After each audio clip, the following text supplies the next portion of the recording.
Welcome everyone to the first Zenith Zoom briefing of this year. We all hoped it would end last year, but here we are. Anyway, I wish all of you a happy new year belatedly.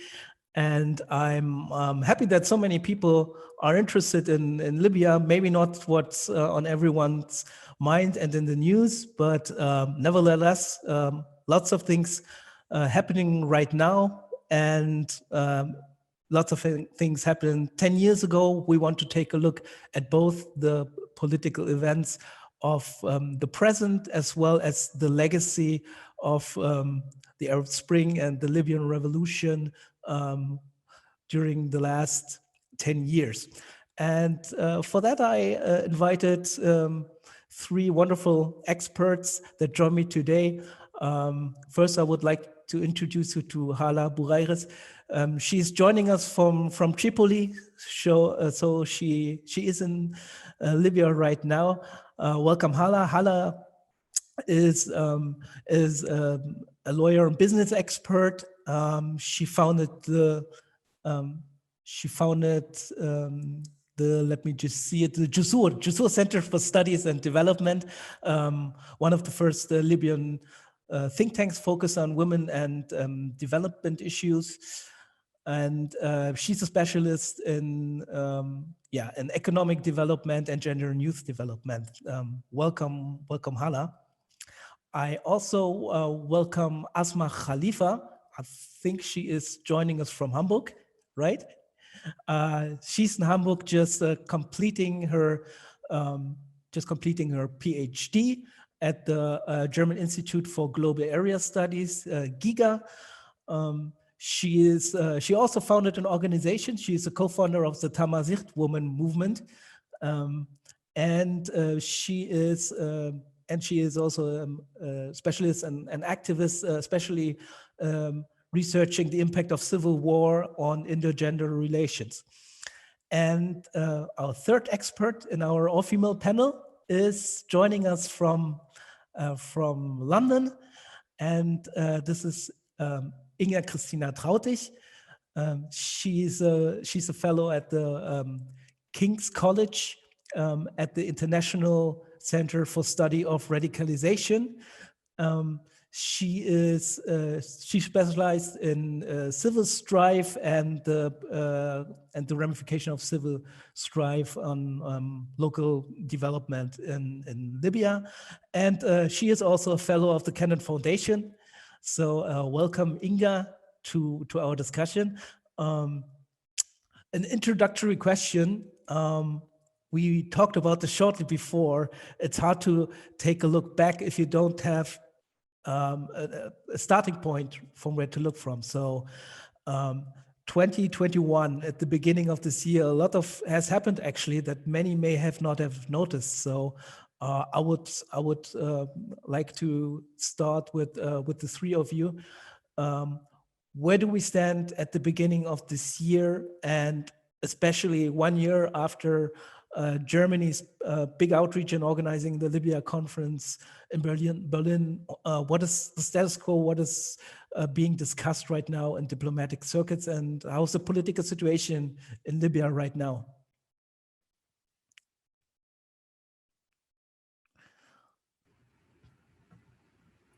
Who do you want to start, Robert? You're asking, so go ahead. Okay, so in terms of the question, 1 year after the Berlin process, where's Libya right now and what's going on and is being discussed? If I go first, then I'm going to focus more on the international diplomatic talk and dimensions, and then Hala and Asma maybe can go later on kind of the Libyan picture. So 1 year after Berlin, I would say, okay, let me say three things. So the first one is, I think if we look at the major issues, why Germany is still interested in Libya, why Europe is and still should be interested in Libya, then they kind of have remained the same, right? The country is still divided. Europe still has a massive interest in managing migration. The humanitarian effects that are coming from a bad situation on the ground, terrible situation for migrants, are not ameliorated. There's no unified, reliable, solid partner for European countries to engage with, etc. All of these were aims of the Berlin conference, together, obviously, with a very important one when it comes to terms of fighting, a ceasefire agreement. There's been a massive development in that regard over the last year. Haftar's offensive on Tripoli really failed. There was a ceasefire agreement in autumn, late October, and there have been steps trying to implement it. However, there's also still a long way to go. So I think if I just say one buzzword in terms of what's discussed internationally and in terms of initiatives on Libya, it's, for example, what about a monitoring mission, right? What about deploying even troops to Libya? So even in Germany, we had this discussion a bit over the summer with Norbert Röttgen bringing up a topic like this. However, as you said, 2 days ago was the deadline for all foreign troops to be removed or leave Libya, and that has unsurprisingly, I think to everyone, not happened.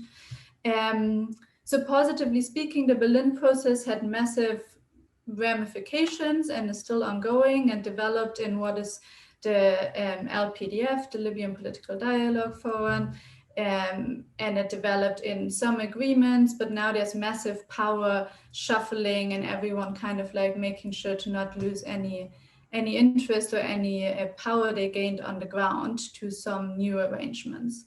So this is maybe where I would have Hala or Asma chime in with what they think about what's currently going on, especially the last days. I'll go next. Well, I think in the beginning of this year, there's been already meetings following up on the Libyan political dialogue that is facilitated by the UN. There has been meetings that are leading up to the nomination process of the executive body and how the election is going to be. There's a massive concern about that there's no vetting process for those who elect themselves into the consecutive body. There's been already an agreement to put forward the constitutional draft for referendum, which many groups in Libya are in opposition to and do not subscribe to, such as the Amazigh, the Tabuna, Tuareg. So there are already bumps on the road when it comes to the local political dynamic. They've opened up the nomination, I think 2 days ago, online. The nomination process, so anyone could put themselves forward for this executive body. But again, as I said, there is no vetting process for those. So those who committed crimes, violated human rights, or are embroiled in corruption can easily pass into this body. And there's also been an escalation military-wise. Weapons have never stopped flowing into the country. A few days ago, there's been a report about trenches dug up near Sirte all the way to Jufra, which is a clear sign of preparing for potential clashes on the ground. And there are many factors on both sides. Both the Turkish and the Russians and the UAE have continued pumping money into these military bases. So there is there's already quite a lot of spoilers, international spoilers to the upcoming elections and the political process inside Libya. So it's looking quite tense, and there is a general concern that if spoilers get away with a lot of things which violates the Berlin process agreements, such as and violates the arms embargo and violates the commitment of all these actors to not just withdraw, but to stop cease their interference, is that the process not only is jeopardized locally by being not completely transparent or respectful of human rights and law of law and transitional justice, but also of it being jeopardized by actors seemingly clashing interests.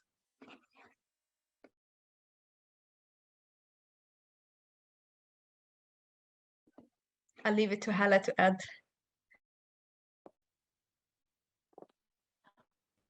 Thank you, Asma.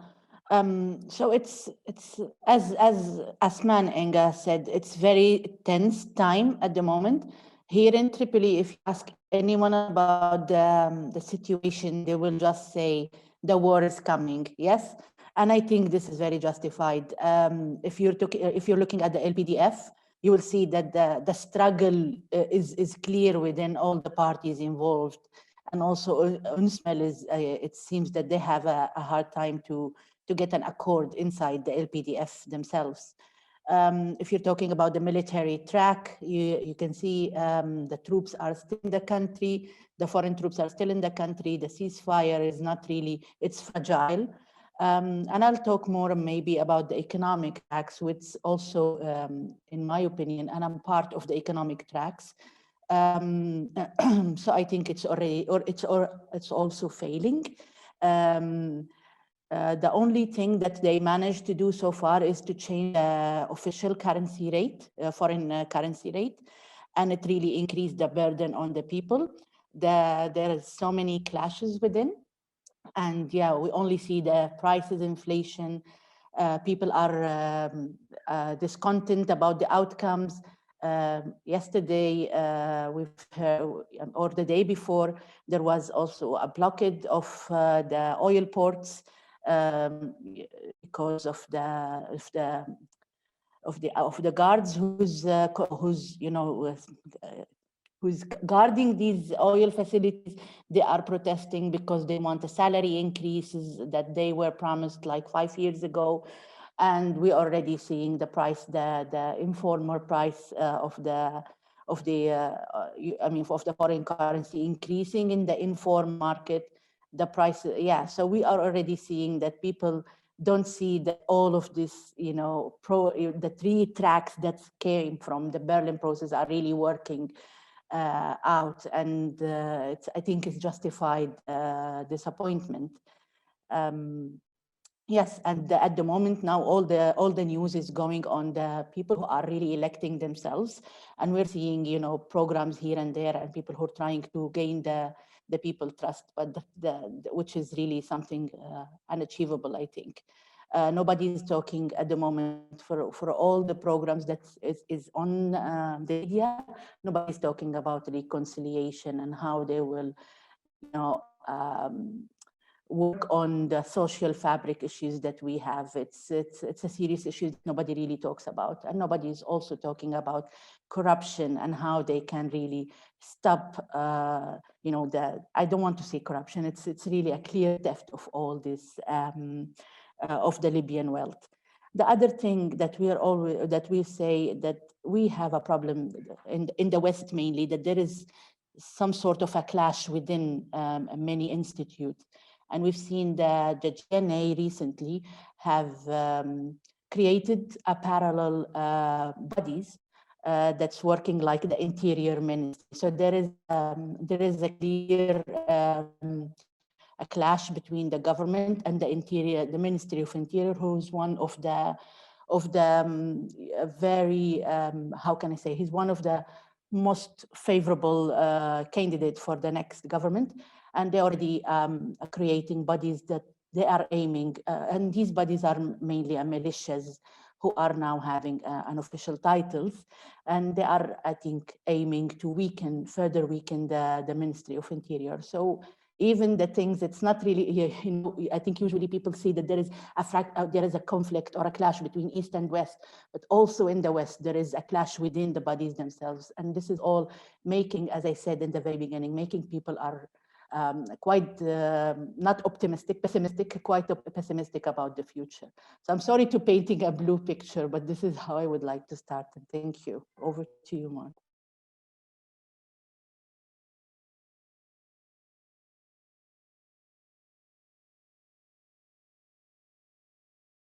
Yeah, I was just saying we're starting with the bleak picture, and we're getting we're getting more positive throughout this this briefing. I'm very sure.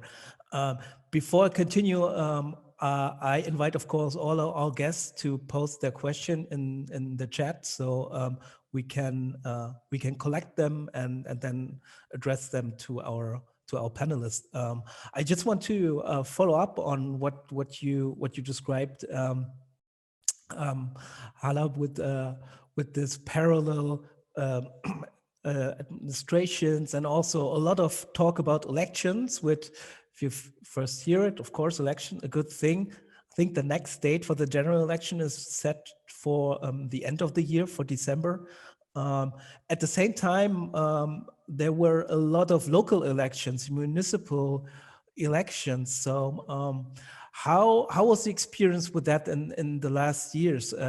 Do they function better, like on the local level, municipal election? Is it something that you can accomplish easier than on the national level? What do you think, Hala?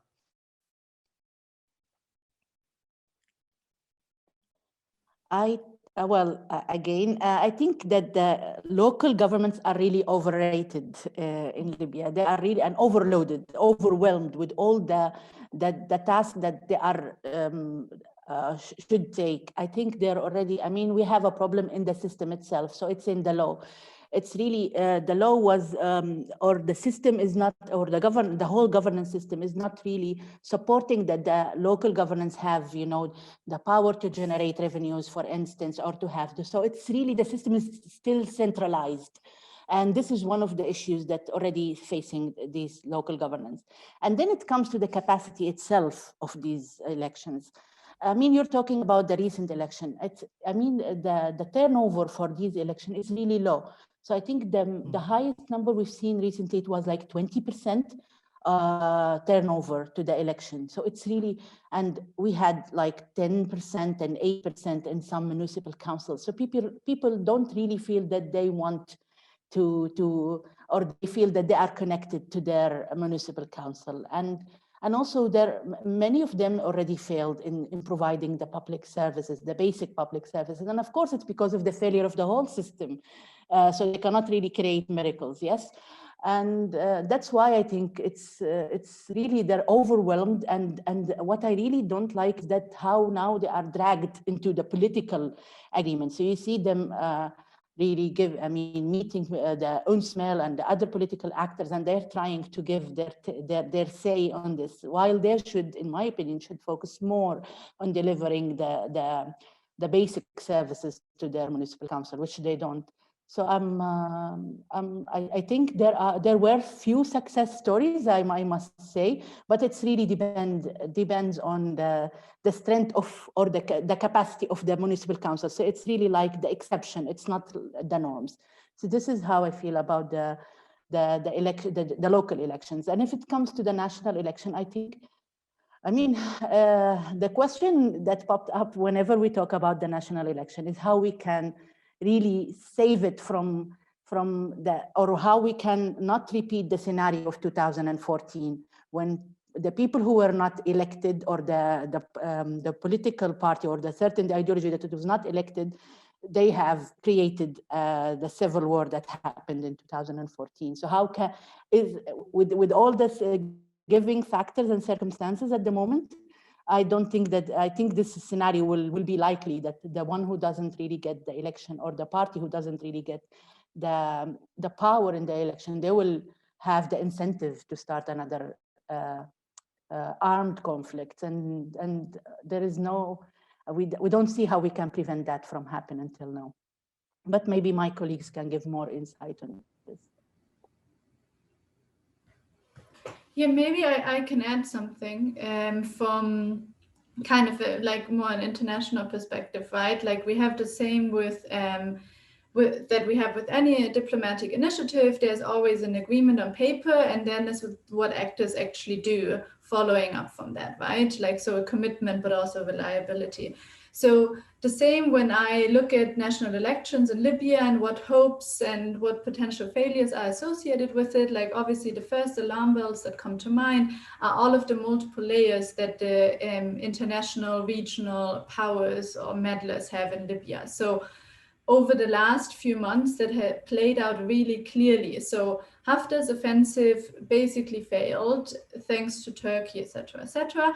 And then what played out afterwards, however, was that the different actors who were pretty clearly either blatantly supporting him with arms or like courting him internationally played out differently about how to go along with it now, right? So we have Egypt in particular, I would say, who actually kind of turned away from Haftar and then closer again to House of Representatives and Aguilar Saleh, etc.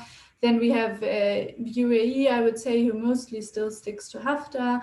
But then we have other powers, like really international powers, who are geographically far removed from Libya. But because of their strategic incentives, part of it is destabilizing Europe, have found an interest in Libya, and one of them is Russia. It's been so obvious with the online information operations where they're supporting like old Gadhafi people or putting hope in Saif al-Islam, etc. So all of these, in my opinion, are very undemocratic processes of powers who found an immense interest in Libya, and I don't see them vanishing away and basically giving the agency to Libyans who vote on whoever they want to have in power, if that makes sense.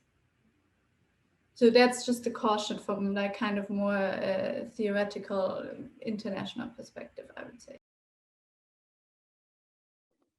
I think Helen and Inga have said give quite a comprehensive picture. I would just say that the reason why all these powers are finding such an interest is there's also a gap in international policy regarding Libya. The EU has never had, I think, since 2011, a coherent policy approach towards Libya. There's been even direct hostilities between Italy and France on some certain issues.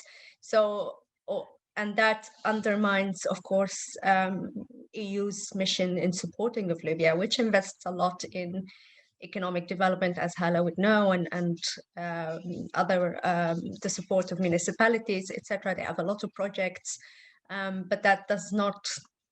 It's quite clearly like immediately sabotaged by this continuous military and foreign and other foreign interferences.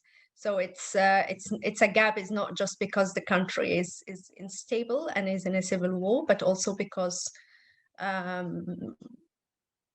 there is a confusion or perhaps also a sort of we don't know what to do with this that has allowed space for Russia, Turkey, and UAE and Egypt to take prominent roles.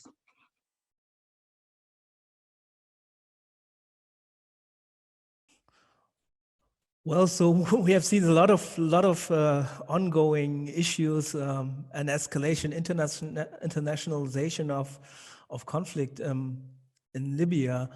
Still, we remember 10 years of Arab Spring this year. Of course, this day, the 25th, is very much connected to Egypt. In Tunisia, a lot of people are making themselves heard on the streets again, reminding authorities of why they went on the streets in the first place 10 years ago. So as we approach the Libyan Day or anniversary, which comes up on February, is there, despite the current situation, what positive gains do Libyans, average Libyans, maybe also Libyans that were active as civil society actors back then, how do they approach this anniversary that is certainly very conflicted? Who wants to go first?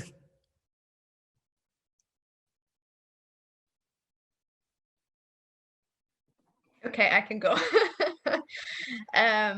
Well, I think it's a very bittersweet anniversary for all of us in the region regarding the uprisings. Some have done better than others, but mostly have been struggling to continue and build on from what happened, whether they have fell in civil war like Libya and Syria, or they have had again authoritarian regimes installed like Egypt. And I think there will be mixed still responses about it if you ask the general public. There will always be some who will say, well, it was the principle and we stand by it and it was important and it had to happen. And there are others who would say, well, things are so much bad now that we wish it has never happened. But I think it's never really that easy to paint, because I think uprisings in the region have never stopped. As you have said, there's now protests in Tunisia, protests in Iran never stopped. There were protests in Morocco, protests in Iraq last year that were amazing, protests in Lebanon. I think the movement to improve, the transition is quite long and painful, and that's a lesson I can say after 10 years that we've learned. That is continuous process of learning, failing, and doing better. And it's in Libya. I mean, despite yes, all of the challenges and the things that has happened, many of us wouldn't be where we are today if not for 2011. We wouldn't have had a civil society if it weren't for 2011. We wouldn't have had to, were able to participate, to even think about improving or changing structures and systems. It's quite not visible, the improvements that have happened in 2011, but sometimes you can't see it. I mean, I can see a vibrant scene in many cases. Incredible, resilient Libyan people working to fix their economy with very little resources to do it. Last year, after Haftar's offensive stopped around Tripoli, within a couple of months, people were raising funds to rebuild. So the resilience, sorry about that. So the resilience of Libyans is inspiring despite the overall bleak pictures. There is a tendency now in the media to try to paint this as the uprisings as a failed thing, as something that has produced so much still pain and suffering. But I want to say that it's a learning curve that is hard. But we had to go through it.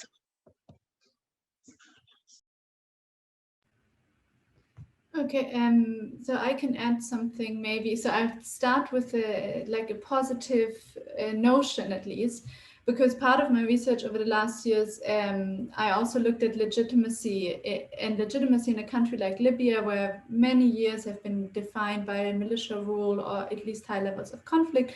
It's very difficult to explain or even find sources as a political scientist. However, there's one thing, it's hard to grasp, very hard to grasp, but it was mentioned everywhere in all of the long interviews, etc., that I did, and that was really the positive notion. And I wouldn't call it nostalgia because it seems very real. It's only 10 years ago now, of the revolutionary values of 2011. Please don't ask me exactly what they are. I have an idea, I think. But I think that is a powerful thing to still hold on to. It is always seen as a Libyan thing, something was achieved by the Libyans, something where people came together, etc., etc. So that I kind of want to say as a positive thing. And then looking back 10 years after Arab Spring, and particularly Libya, I think I really want to build on what Asma said earlier, where she pointed out quite astutely like the inter-European rivalries and how that also leads to frustration on the ground with European policies, but in general international attention, right? We had waves in Libya, like we had 2011 where the UK and France in particular were so committed and behind NATO and really quickly pulled out. Then we had times where Islamic State was capturing territories in Libya, and there was immense international engagement again to fight terrorism, but that also vanished again. And I find it really difficult to say, well, this is the fault of this one actor, the fault of this one country, or even this coalition, but it clearly shows that the long-term commitment or these waves, they perpetrate grievances amongst Libyans. So I remember very vividly last year there was a terror attack in London. Probably people who don't live in London might have already forgotten about it. It was a small scale terror attack, a stabbing by a Libyan man who came as a refugee to the UK. And in my opinion, there was a tragic attack by a young man who is mentally troubled, who was a child when the revolution still broke up, came into fighting, etc., etc. The way it was here discussed by the media and the questions that I asked were usually, oh, so do the Libyans hate us now because of 2011? But that's a toxic narrative also to spin. So yeah, I think there are many things where we need to be careful about. And I think we shouldn't underestimate how Libyans, but also a lot of international policymakers are actually able to see the big picture. But we still have engagement in waves, and we have different periods and different times that people are in government, etc. And that plays in to a long period of 10 years. Yeah.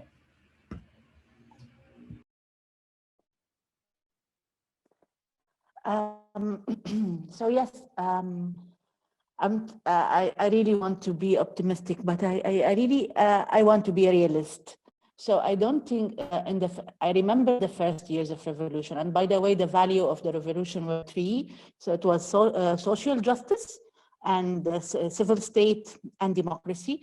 And anyway, I remember the three first years when people were really spontaneously and volunteering to do the celebration, and everyone were in the street, and they were decorating the streets with the flags and chanting the songs of the revolution. And I've witnessed after 2017 and 2016, when the economic crisis started to hit the people, that the yearly celebration started to really vanish year by year. And we only found the official celebration where the government really pay money to do this. So you don't really see people celebrating this. And I don't think that this is, I mean, yes, partly with some people are really nostalgic, not really to Gaddafi era, but to the stability that was provided at that time. We cannot really deny this. And yes, and you know that there is also this debate about, do we really need stability or we need democracy? And people now, they're maybe leaning more into the stability, unfortunately. But also people are really, I mean, they're really, I think, nostalgic to the days where they could, find jobs and where they can provide to their family, where they can go out without the fear of their security. So it's really, I mean, I remember the early days of the revolution, and after the revolution and liberation, it was really a good days and good years. But now you cannot see it anymore. So I don't really expect, big celebration or people really going out in the streets spontaneously to celebrate the revolution. I don't think this would happen. And I also don't see a protests happening, because we had relatively a big protest in August last year. And it was really against, the lack of public services and the corruption in the country. But it was oppressed, officially oppressed by the government, and some people were captured, and people were really afraid, so they stopped. And I don't really see people protesting, to demand, reform to the revolution. I don't see this happening as well. So I also think it's a different perspective. So as an elitist, a civil society activist who really believe in democracy and all of these notions, I would look at this as a learning experience, and this is like a phase that we'll have to go through it. But as a normal citizens who really wanted to have a better life, to have a better opportunities to their families and to themselves, they will look at it at different perspectives. So we really need to take this into consideration when we're talking about the revolution. And I think we really need to be hard on ourselves and really say that we failed in some things. And some things that are good, but they still need to work on it. And this is maybe civil society and others. But I mean, yeah, we need to be honest this year with ourselves. Thanks.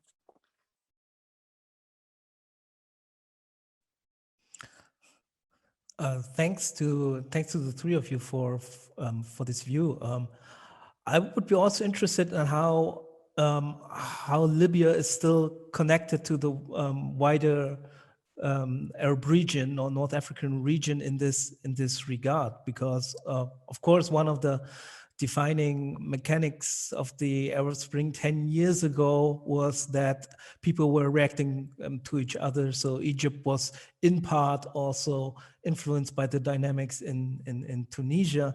And especially as we are seeing now in North Africa, a lot going on, not only in Tunisia, but also I would say Sudan. Then a very sobering experience, I think, in Egypt. How do Libyans contextualize themselves within that wider struggle, or are they more, would you say, concerned with the situation in the country itself?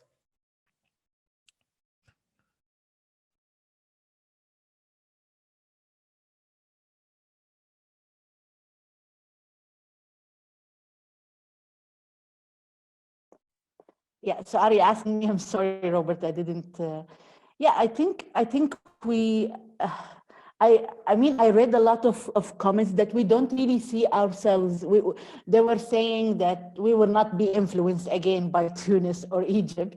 And, you know, some people, I mean, talking about the citizens here in Libya, as I'm in Tripoli at the moment, they're thinking outside of Libya and of their daily struggle is really a luxury, yes?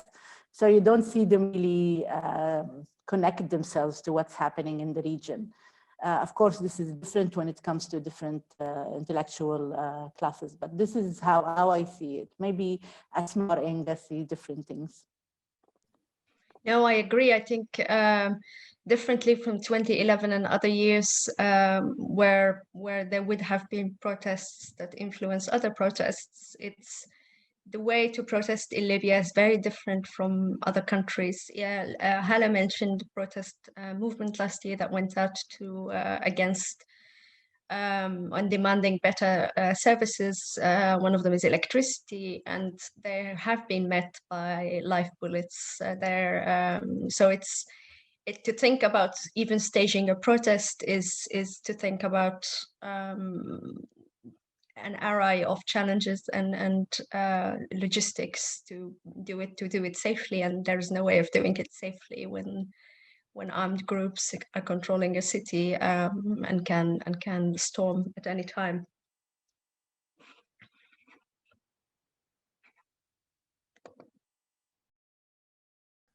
Yeah, in this regard, we see at every junction security, especially militias, as like a very dominant force that both is it's an obstacle for democratic expression or expression of protest, but also just want to keep what they have. Because they have been allied to the different political factions, and they have a stake. So how's their way out of this? I mean, when we discussed it shortly before with the foreign fighters, but the militia issue within Libya. So Libyans that have basically this portions of Libyans that make a living with working for a militia and have grown accustomed to that because they gained a lot, they have a lot to lose.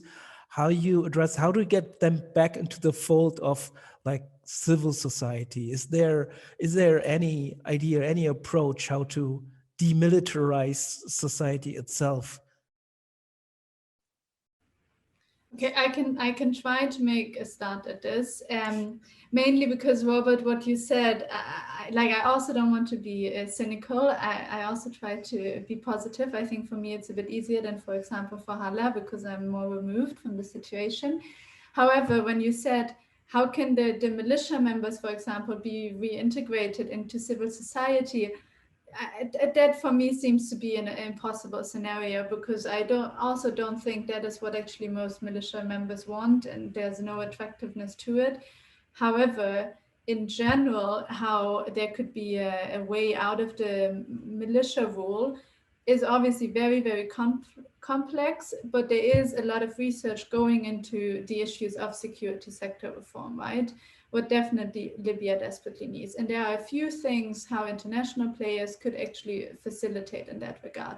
So the first one is the demilitarization in general. Like it's the wrong incentive, the entirely wrong incentive if international powers keep pouring arms into Libya, right? Like, why would you internally demilitarize when some of the militias, or you would still see even foreign fighters in the country, etc. Like, you make yourself immediately vulnerable. So that is a basic requirement in order for then have internal Libyan demilitarization. And then in terms of the security sector, there needs to be a basis in terms of some sort of national unity, or at least some sort of institutions who are actually seen as kind of overseeing and looking for and after all Libyans, right? And that right now is also something that is in the, I would say, still distant future, but hopefully there's a way to work through that.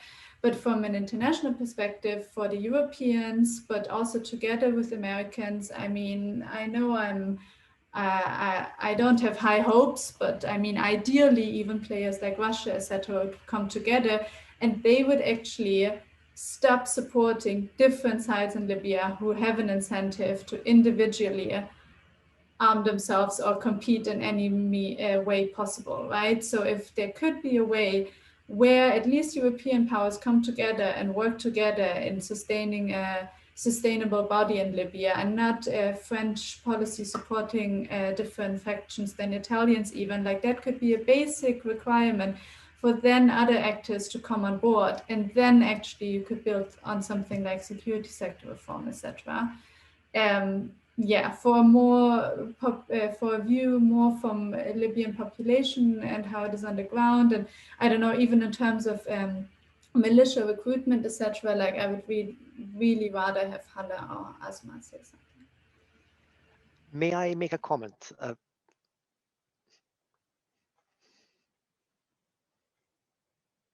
I'm not even sure if you can hear me. Yeah, we just let Asma and Hala comment, and then I would start taking up the questions that are coming in the chat. Thank you.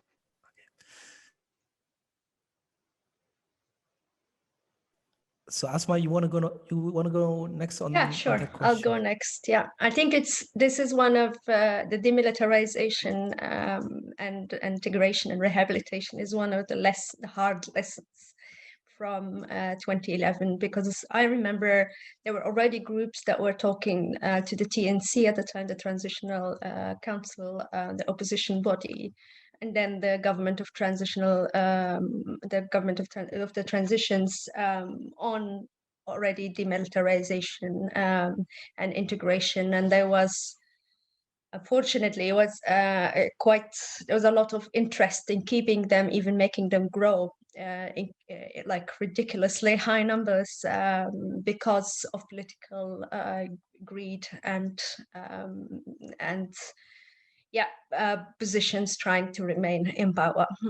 So it's been snowballing, and then they were making up military campaigns left and right all over the country for various legitimate and illegitimate reasons. And that has created a reality now, 10 years later, depending on the area, location you are in Libya, armed groups sometimes are part of the community. It's where people go to resolve sometimes their issues. Sometimes they boast security, sometimes they create incredible insecurities. Sometimes they have, so it's really a very much complicated, I think, issue now. In 2018 and 2019, I think the Ministry of Interior has been trying to have a scheme where there was a lot of clashes in Tripoli, trying to swallow up any armed group that was not going to adhere to be part of the government as a security apparatus. And that process was going on steadily until Haftar came and attacked Tripoli, and now no one will put down their weapons. There is no way now that the narrative of an unjust enemy that came and attacked the city, bombarded it for 9 months, would let go of their. So now there's a new reality for armed groups, where not only are they going to be in security apparatuses, but possibly also in politics. and that is yeah, it's a serious issue. I think that we it's going to be a long process.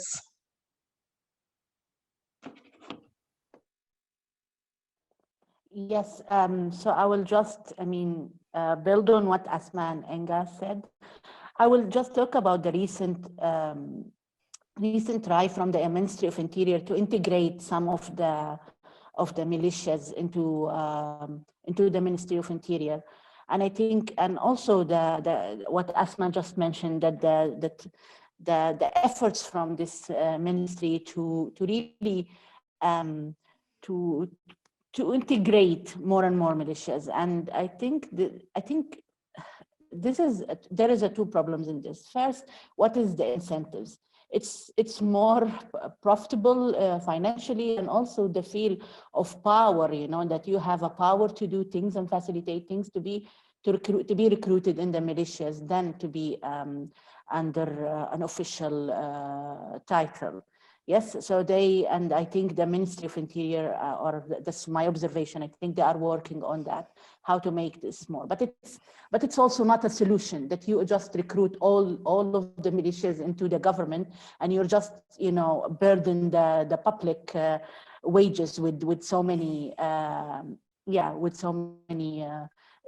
expenses in a very critical times in Libya. So this is like the first thing, that first solution comes in mind with the policy makers or the decision makers, but it has a long-term impact on the public budgets in this very critical times.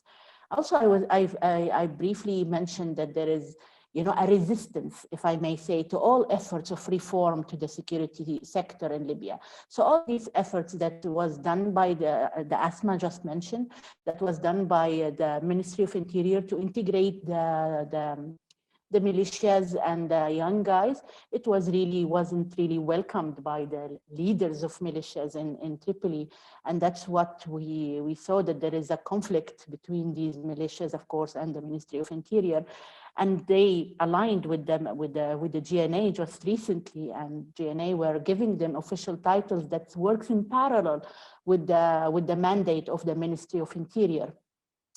So I think this is another thing that really even the GNA, and they don't want really to give power. This is one of the challenges facing any attempts to security reform in Libya. I'm not really expert in this field, but this is my general observation. Yeah. Thanks a lot. I will now take up or switch to some of our people, listeners in the audience that have posted their questions in the chat. So I will go first. Sabine Thomas, I will highlight you for a moment. Let me.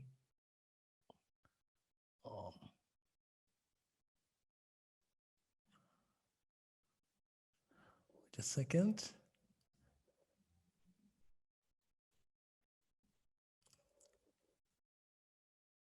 Well, having a bit of problem. Anyway, I can also just read the questions. It's actually a very interesting question. It's a bit more the economic side, also the other side of economic interest, especially Libya as a place to work, which used to be, still is, for example, for a lot of Egyptians. So she asked why still so many Egyptians take the risk to work in Egypt. So why this and how does it look like? How does working as an expert in Libya look like? So and what are the dangers obviously associated with it? Maybe I think I will stay with Hala for this question first.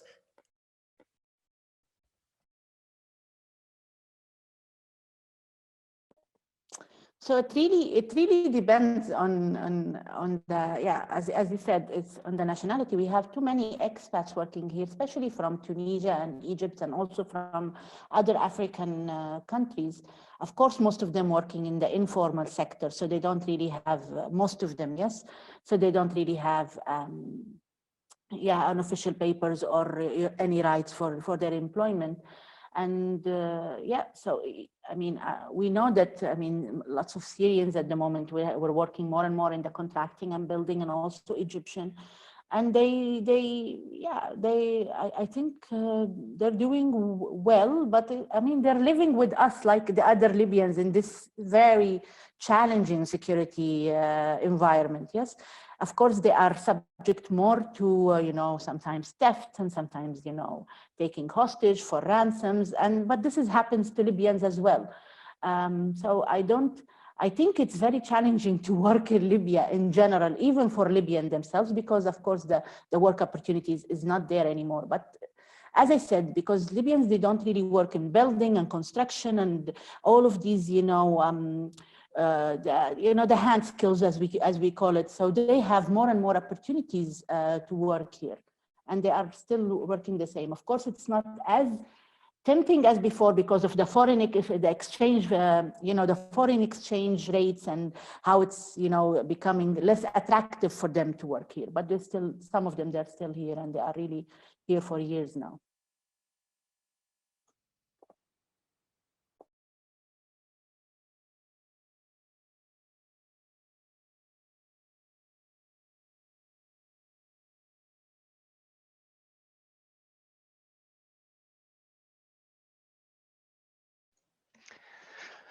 I see that I've been spotlighted, but I can't hear anything at the moment.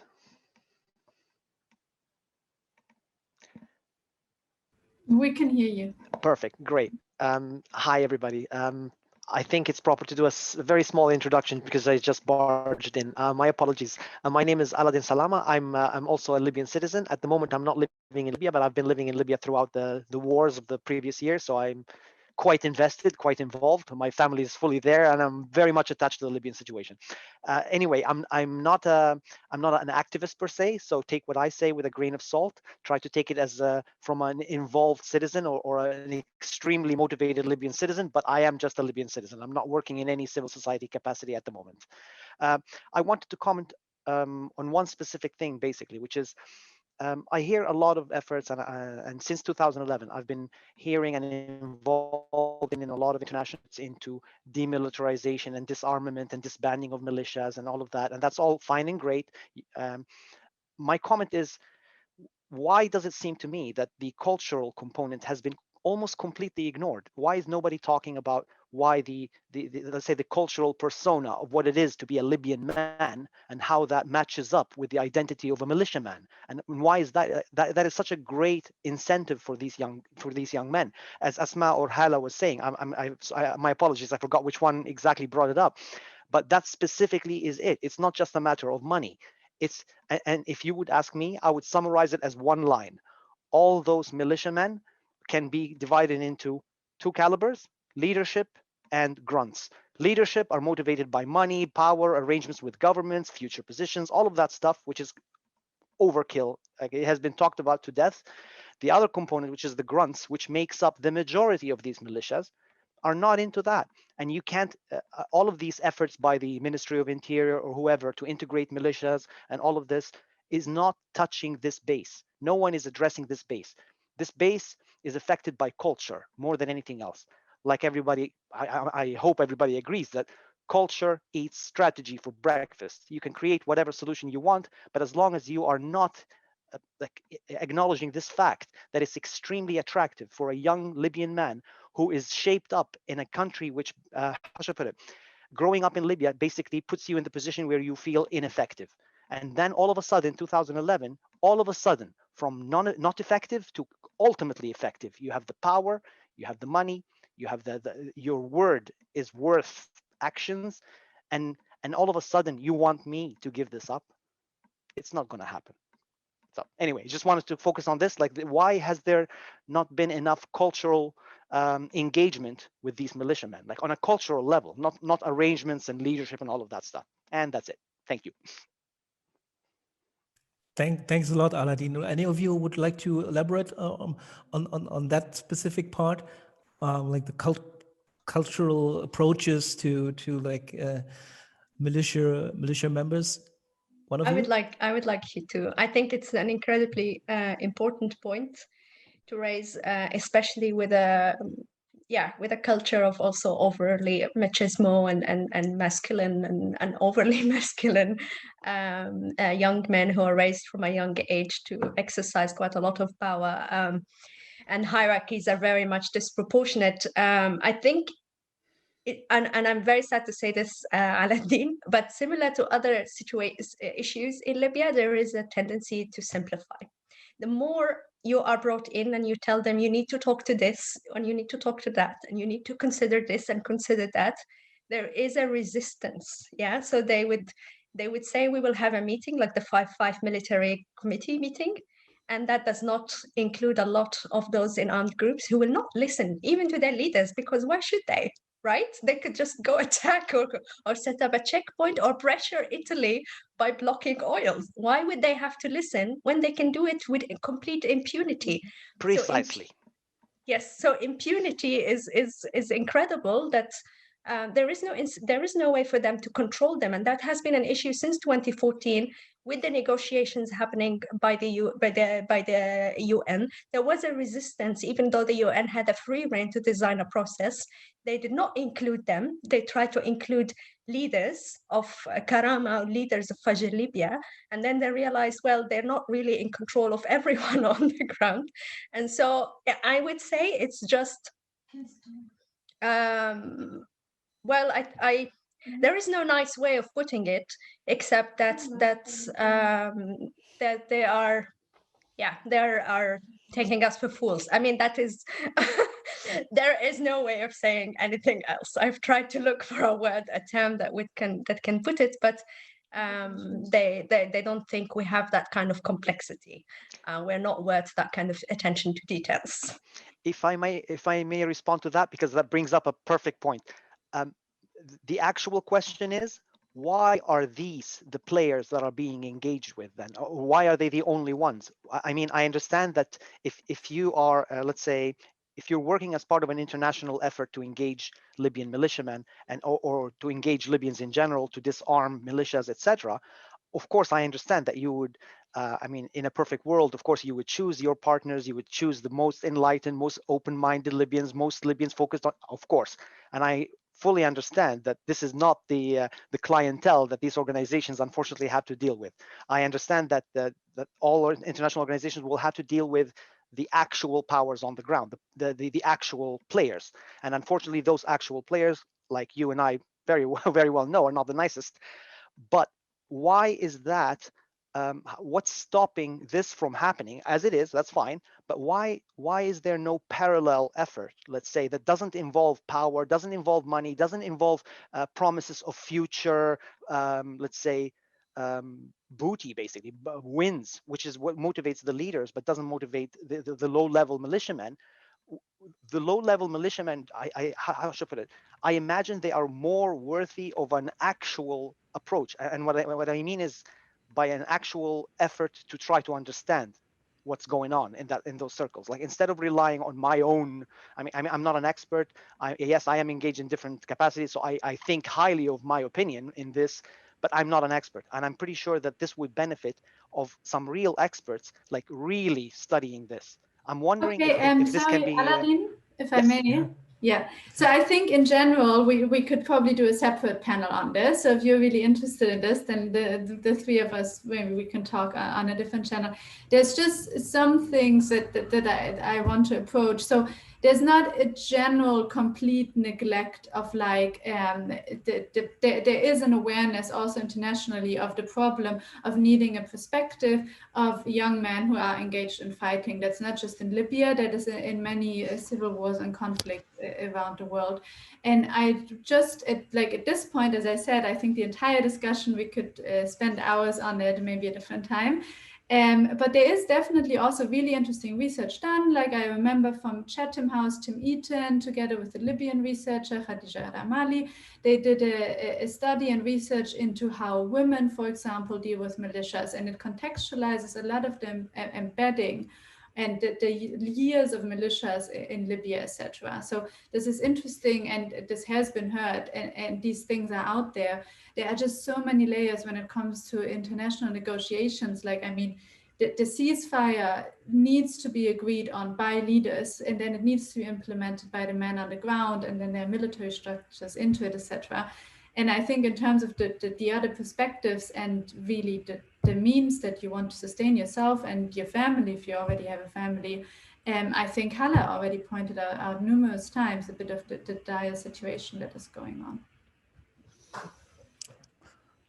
Thanks a lot for this. I know there's a lot to unpack. We try to cram as much as in there and still have a good flow and to let everybody participate. So I want to take up another question from the audience, from Christian Hanet from Bertelsmann Foundation.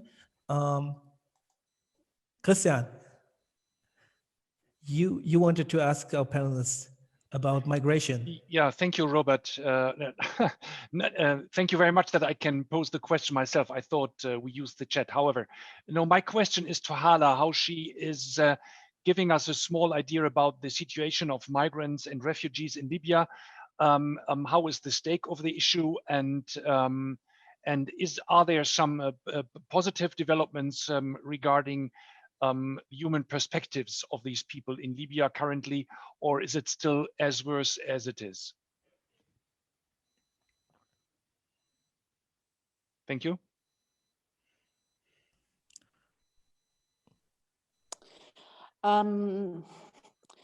This is, I think, the situation.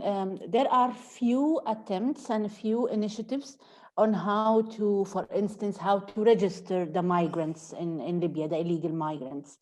And I'm talking about the migration now, and the refugees, we'll talk about them a bit later. And also there is another initiatives going on in how to manage to include them in the labor force, because they are consisting a big percentage of the workforce at the moment in Libya, but they have no rights, as I said. So there are few initiatives, but the problem with these initiatives, Christian, is that they need a stable government. They need a stable political system where you can really, things can really move forward. So until now, it's only discussions, it's only, plans and strategies, but nothing is implemented. And of course, and until we have a proper government and parliament and so on, so all of these changes and reforms can come into force, they are still struggling. The struggle is still the same, and we are now seeing more and more. Still, we have seen people who are taking the boats and going and die in the sea. All of these things are still ongoing, but of course there is a less of media coverage on it when it comes to human rights and the involvement of militias in these things. So yes, so this is, migration is not my area of work, but this is from what I'm seeing, that there are few initiatives that they are really want to do something to enhance the situation of the people who lives in Libya. But still, it's not a smooth process, if I may say. I think same goes to refugees, but of course the refugees, they have a different. We've seen. I don't know if you've heard about it. There was a few unfortunate incidents when refugees were denied to get health care, or even from the international organizations who's taking fund to take care of that, because of paperwork things. So it's the situation. When it comes to human rights and human values and so on, the situation is difficult for us as Libyans, I must emphasize, but it's worse really for them. They are really living in a very, very difficult times. And hopefully, if we will have to get a unified government and a proper system, that these initiatives that's going on will come into force, and they will enhance their situation. Thank you.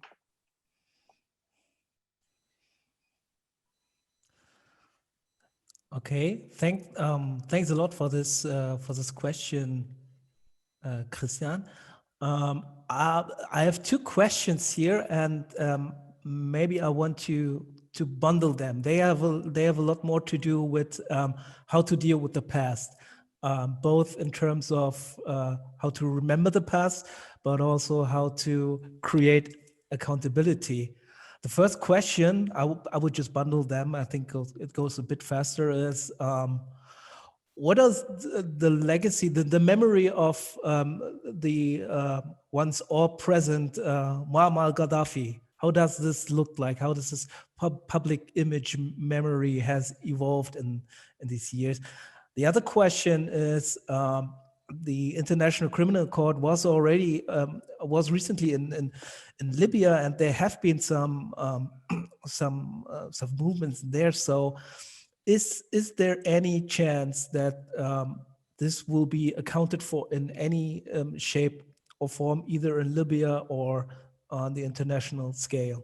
So, yeah, I don't know who would like to start on that complex.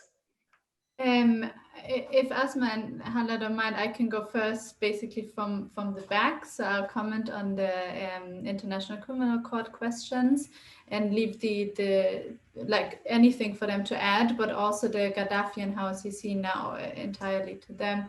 So with regard to accountability for, I mean, war crimes or any atrocious crimes that can be accountable in front of the International Criminal Court, the biggest issue is obviously that, well, these, like, if you want to hold Libyans to account for this, then the Libyan government, or the authorities at least, need to agree to that, right? Like, there are already requests for extradition for people like Rafali, for example, but so far this has not come or not progressed because there are other interests, and you kind of open a box of Pandora, and you need a commitment by national actors and others, etc., where there often isn't.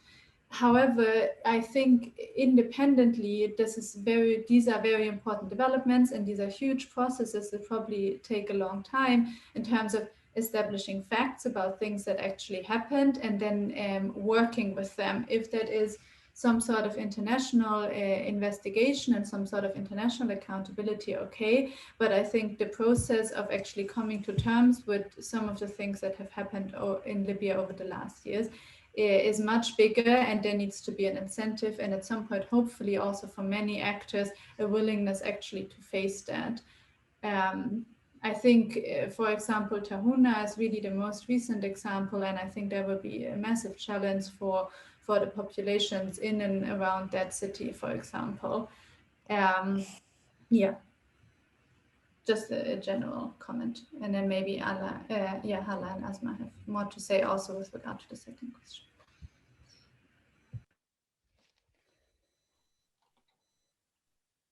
Okay, I'll go ahead. I think I did read Angelica's question, and I would say that it's not a question of right and wrong about 2011, and it's not a question of even standing up by principles, because those change over time when you realize and understand a lot of things that happen. But it happened. There is no arguing out of it now, 10 years later. It has happened from the get-go with quite a lot of interference. So it hasn't gone as we had wanted to. And even then, I think it's another lesson I'm thinking about, is that we thought we had compatible interests, even inside Libya. And then over the years, we realized that there's actually quite a lot of views on numbers of issues and how the country will run, etc., which is why it was important to start a reconciliation process immediately. And that did not happen. What do Libyans think about the memory of 2011? As I said, and Hala has said, there are different views depending on a person's situation. I think that he has some supporters still. He has a little bit of people who see him as, one of the last last leaders. Others sees him still as the source of all problems and the first destabilizer of the country, for building a system that has collapsed without him. And even if he had died of old age, we would have had been embroiled in conflict afterwards. And there are others who, I think overall, we are not reconciled with what happened in 2011 in Libya. I think that I can say in a bit of a generality, but I can't speak on behalf of all Libyans. I could just see from what has been expressed of different views. So there are still clashing views about 2011, and that's a process we still had to go through. In respect to the ICC, I think there, as Inga said, there are a lot of challenges. One of them is that the inability to actually go inside the country or extradite anyone who has been convicted of crimes against humanity, or ways for the national structures to actually prosecute them. In 2014, 2015, I don't remember, Hala, but there were court cases where they have basically released Saif and released others who were also on the ICC list and said they were innocent and that they were given a pardon. And I don't know how would that go for the ICC, because ICC has to go by national courts first before they prosecute themselves. But it's the issue of accountability is huge, given, as I said, there's a lot of impunity. But it's important, as Inga, I agree that it's important to start at least writing down facts and documenting what has happened. I'll give it over to Hala. I mean, I think Inga and Asma really covered it well, but what I want to say is, yes, accountability is a real demand.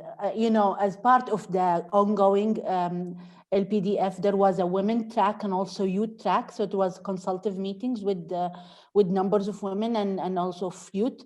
And, you know, the accountability was a demand, it was a mandatory that so the people really want to see the political actors who really caused all of this damage held accountable of what they did. But this is not happening. It didn't happen since 2011 until now. And I think this is a public demand, and really it shouldn't be really just, you know, overlooked. I will not talk more about how people look at Gaddafi, because Asma covered it well and I already did. But I think we really need, as the Libyans, we really need to talk about our history, because the attempt, as soon as we have 2011, there was an attempt to erase the 40 years of Gaddafi's rule. And this is, of course, caused a lot of damage and a lot of prejudice between the Libyans, especially the people who are supporting him. And they are large in numbers, so they are not really like a small minority. And I think just the idea of just erasing everything that has to do with the Gaddafi, or do the political isolation law and just remove the people who were working with the Gaddafi or the leadership in the Gaddafi times. I think this is all created, you know, problems for us. And this is why it really hardened the reconciliation and the state building process. And I think Libyans, we really need to acknowledge that the Gaddafi is part of the history of Libya. And we really need to talk about, I mean, the good that it may have at that time, and also the bad. And we really need to acknowledge that it's part of our history. It's in the past, and we really need to build on it as a Libyans, as a unity. And I think this is always a missing piece of the puzzle when it comes to discussion about state building. And yeah, I think it's quite important. So yeah, thank you.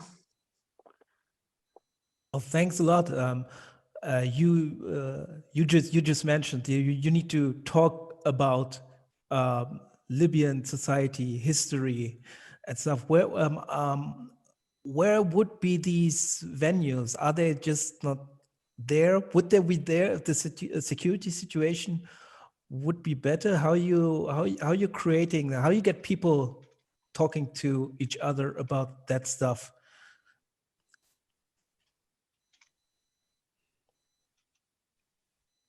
I think it's still sensitive at the moment. And I think this is really need a political will. It has to come from top to down, because I remember when we had the August movement, the protest in August, and people were really coming against the GNA and so on. So there are the supporters, of course, and the people who's benefiting from the current situation.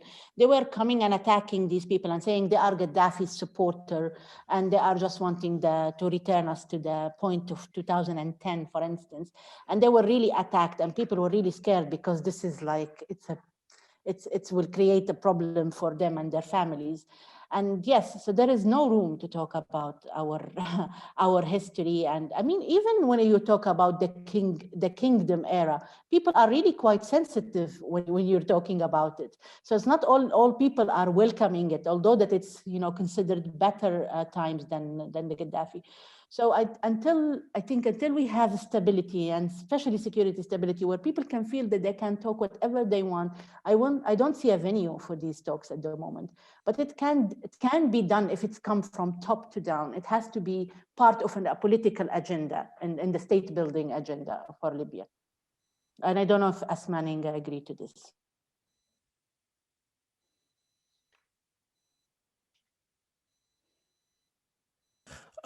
Just to follow up shortly on that, we are now all forced to communicate online spaces. I mean, they don't have a good reputation for healthy discussions, for very good reason.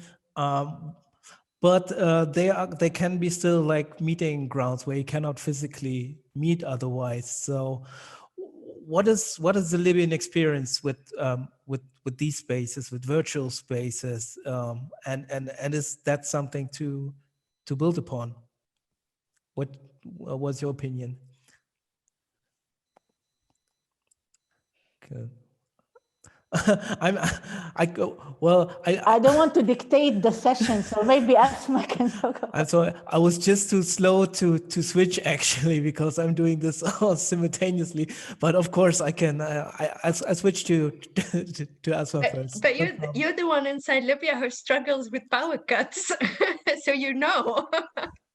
Absolutely. Yes, I think the connectivity online is still a very much is a class thing. It's depends on how in your resources, your ability to have a generator or not, your ability to have a steady internet, an expensive internet, as some have satellite connectivity. So the further you go outside of cities and urban areas where there's infrastructure for it, the real struggle really begins. In the south, there are power cuts and blackouts that last more than 2 days, and so being present or try to build on that online is quite difficult, given what it is. I think there is an adaptation. Some organizations are already doing like they would rent a generator in a certain location and invite people over to come and try to meet. But now with COVID, that's poses quite a lot of health concerns, because you don't want to gather a lot of people in the same place. But it's so it's an adaptability and a learning process. But we have to always, when designing or thinking of programs online, we have to think of those who cannot be online for multiple reasons, and how we can make it easier for them to reach that space. I also want to add that there is a problem of trust between Libyans, yes? So talking about, I mean, in focus groups, as a researcher, I always advise against to have focus groups, because simply people will not talk freely when they are in a group, and they will not really state their minds. And I think this is more critical when you are online, because easily you can, as anyone can really, record your call or your talks, and you can be really in trouble. So I think we still, in addition to connectivity and technology issues, we still have this, trust issue and a fear of security. And this is, as a human rights defender and civil society activist can know this struggle, and they know that it's real, yeah? So I think, yes, this is another challenge when it comes to these venues. Thanks a lot. It's already almost 1.5 hours past. So I would come to a closing question, and that would be you. Obviously, you care a lot about Libya, not only as a research topic, but also you obviously very interested that despite the often pessimistic view, this is something that drives you and that gives you reasons for optimism. So this is what I want to ask you: what is it that gives you optimism that despite all the bad news and bad circumstances, that it's worth paying attention to Libya, and that progress can be made wherever you see it. What do you think? What makes you hopeful, and what would you think when in 10 years, a 20-year anniversary, said, well, that really changed in the last 10 years?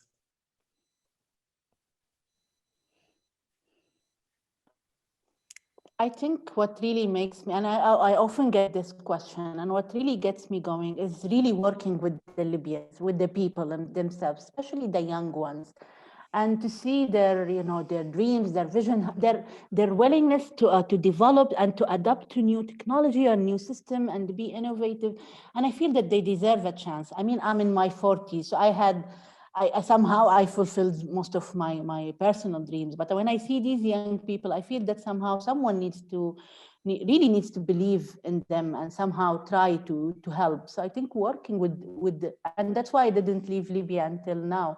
It's because I really feel that it's really keeps me going, that I feel obliged that I need to do something to the country. Also, I always remember as I said earlier, I always remember the first 2 years of the revolution.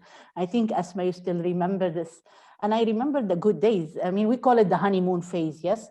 And I remember how things were really working well. And I mean, there was investment booming in the country. There were, events ongoing. It was a busy years. People were happy. They were willing to change.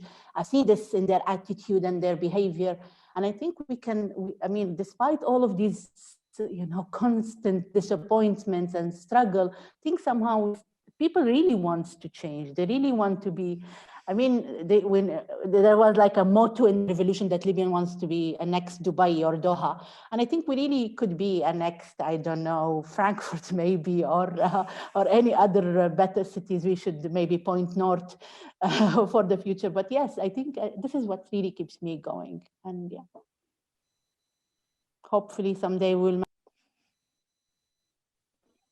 I think I am here on the same page with Hala, young people and their projects, especially those who were children when 2011 happened, so they've not known nothing but war, but can still, even though can't think of a future, they can still dream, and that's a powerful source for inspiration for me as well. And yeah, and the days after 2011, I mean, Aladdin now wrote in comments, made a good question, which is, it has not been good for everyone, of course, that's correct. But I think there is something extremely powerful about being powerless throughout 42 years and then owning your own agency after that. There is that sense that I think a euphoric sense of being, owning your agency and acting on it in 2011 is something that drove the revolutions throughout the region and still today. Perhaps. Unfortunately, that sentiment is exactly what drove what we have now, which is the militias unwilling to let go.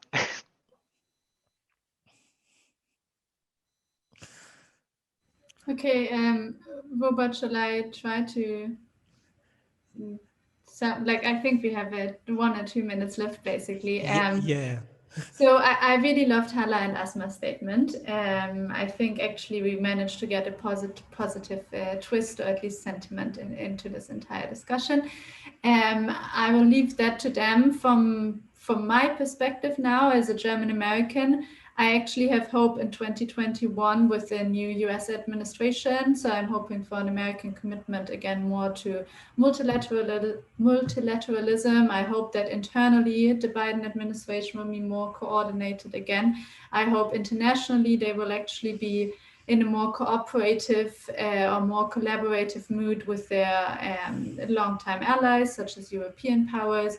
Then Germany really stepped up in Libya now almost at least 1.5 years ago. I hope that with the upcoming election, foreign policies will actually play a role and Germany will get more forceful, maybe even in mediating intra-European disputes. So, and in the end, I hope Libya will benefit from that and not just be either disregarded from the agenda or punctually engaged with. I can assure you, at least Zenith Magazine and the Kenneth Foundation, we will not let Libya out of our focus. For all those who speak German and know our magazine, I can recommend a great story about Libya's musical scene in there. We did have projects on Libya and with Libyans, and we hope to continue to do so. Maybe some of you remember the Libya Photo Award that we had last year, and we had a music project last year as well. So we are still very much interested in accompanying Libya and especially the Libyan civil society. I thank you all for joining this really insightful discussion. Sorry for some technical issues. I thank our three panelists, especially Hala in Tripoli, Asma in Hamburg, and Inga in London. And thank you also for the great questions. I think it was a really good start into this year Zoom-wise. And I wish you a great day, and of course, stay healthy, everyone.